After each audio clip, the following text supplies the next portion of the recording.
These two girls you see here are filming themselves in front of a burning oil refinery in Sochi, Russia.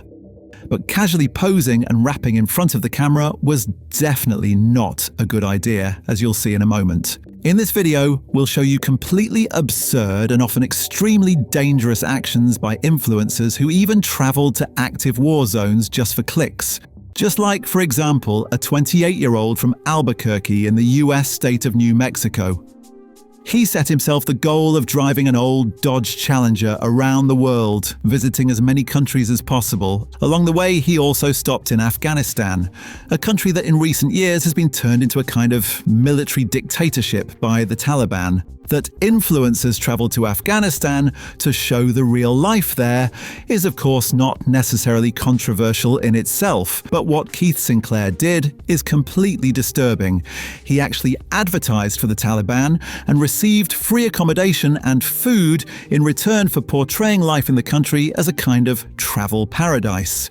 Particularly tasteless, however, was how he, together with a friend and the Taliban, even shot actual promotional clips. We have one message for America.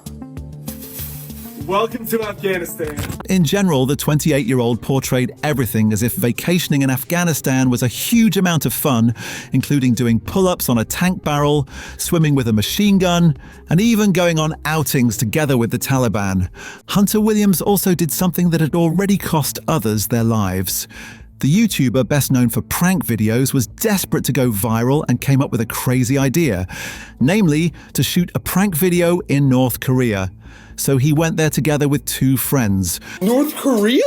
What? Even North Korea? People get arrested, dude. More precisely, into the so-called demilitarized zone at the border of probably the worst dictatorship of the 21st century, only to do the dumbest thing you could possibly imagine there.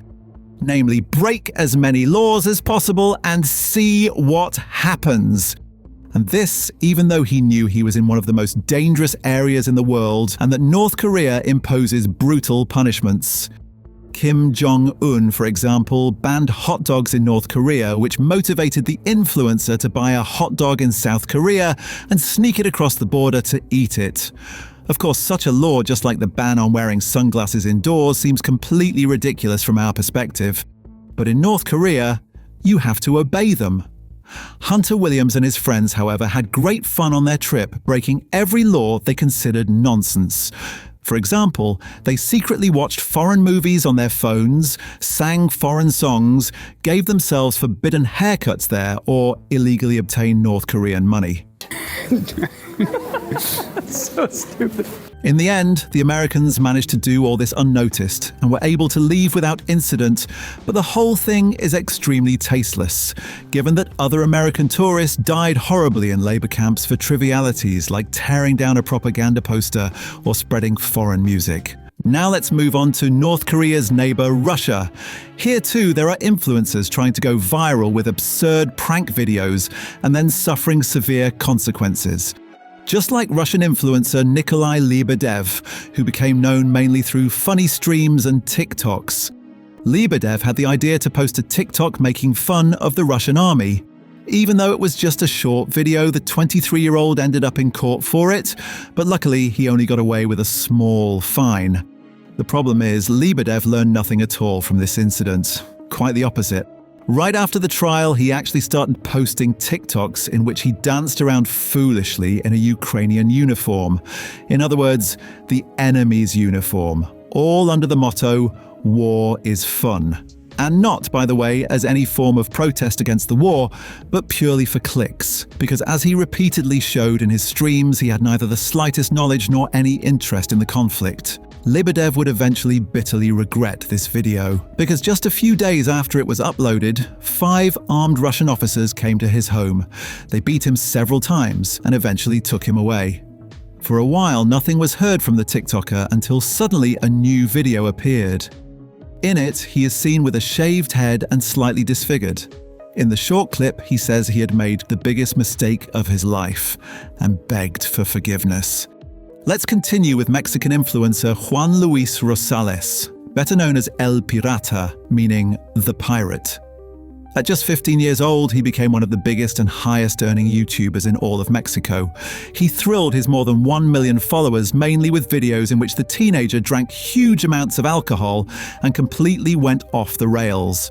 The more he drank, the more aggressive he often became. And in his home state of Sinaloa, where a bitter drug war has raged forever, it can quickly turn deadly if you mouth off to the wrong people. Juan knew this, of course, but in 2017, the influencer did the single dumbest thing you can do in Sinaloa. After a night of drinking, he uploaded a video in which he viciously insulted the most powerful drug cartel, even demanding that the cartel's top boss suck his little sausage. We're not talking about just any cartel boss. We're talking about Mexico's most dangerous criminal, a man who, over nothing more than a single bad article about him, had 12 journalists brutally killed. Shortly afterward, the influencer went to a bar to party and even posted his location beforehand so fans could meet him there. Just minutes after the 17-year-old arrived at the bar, armed men stormed in and immediately opened fire. Juan was dead within seconds, all because of one stupid remark in a live stream. Now let's return to the two TikTokers from the beginning of the video. The two Russian influencers, Dasha and Karina, witnessed in the middle of the war how an oil depot in Sochi was hit by a Ukrainian drone and eventually went up in flames. But how the 19 and 21-year-old reacted to it is truly unbelievable. They simply filmed a sort of rap TikTok video, dancing to music and laughing into the camera. The recklessness here was unmatched because there could have been further explosions or attacks at any time. But it wasn't only reckless for that reason. The video spread through Russia like wildfire and quickly reached the authorities. The two young women, along with the man dancing in the background, were actually arrested, and the charge was glorifying Ukrainian attacks. However, once in custody, it turned out they had not intended to make propaganda for Ukraine at all. They had simply been unbelievably stupid, which even led a senior official in the Kremlin to publicly ask what on earth was wrong with these young people. The teenagers were then even forced to read an apology on video. Густо снимала видео в социальную сеть TikTok. Цель какая была? Просто показать возгорание большое. В содеянном раскаиваетесь? Да, раскаиваюсь. Вину свою признаете? Признаю. Finally, we want to introduce you to one more influencer in a war-torn region, but one who is completely different from all the others we showed you in this video. Because now we move away from all the rash actions of influencers to a girl who used social media to do something truly heroic. Her name was Yakin Hamad. She was Palestinian, just 11 years old, and she made videos that actually saved lives. On TikTok and Instagram, she shared all kinds of smart survival tips.